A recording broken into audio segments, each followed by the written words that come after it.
வணக்கம். நம்ம உடலுக்குள்ள இருக்கிற செல்களின் உறுப்பை பத்தி பாத்துக்கிட்டு இருக்கோம். அதுல ஆல்மோஸ்ட் நிறைய முடிச்சிட்டோம். இன்னைக்கு சென்ட்ரியோல்கள் அதை பத்தி பார்க்கலாம்னு இருக்கோம்.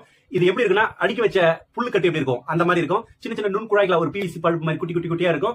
3 செட்டு சேர்ந்து ஒரு ஜோடியா இருக்கும். அந்த மாதிரி 9 ஜோடி சேர்ந்து ஒரு பல்ப் மாதிரி உருவாகும். இது செல்லுக்கு பக்கத்துல, நியூக்ளியஸ் பக்கத்துல இருக்கும். இது என்னத்துக்கு உதவுது அப்படின்னா, மனிதர்களும் மற்ற உயிரினங்களும் இனப்பெருக்கம் செஞ்சு தன் இனத்தை எப்படி பெருக்கிக்கிறாங்களோ அதே மாதிரி நம்ம உடலுக்குள்ள இருக்கிற செல்களும் இனப்பெருக்கம் செய்யறது மைட்டோசிஸ் அண்ட் சைட்டோகைனசிஸ் 2 ப்ராசஸ்ல செய்து அந்த இடத்துல சென்ட்ரியோல்ஸ் உதவுது.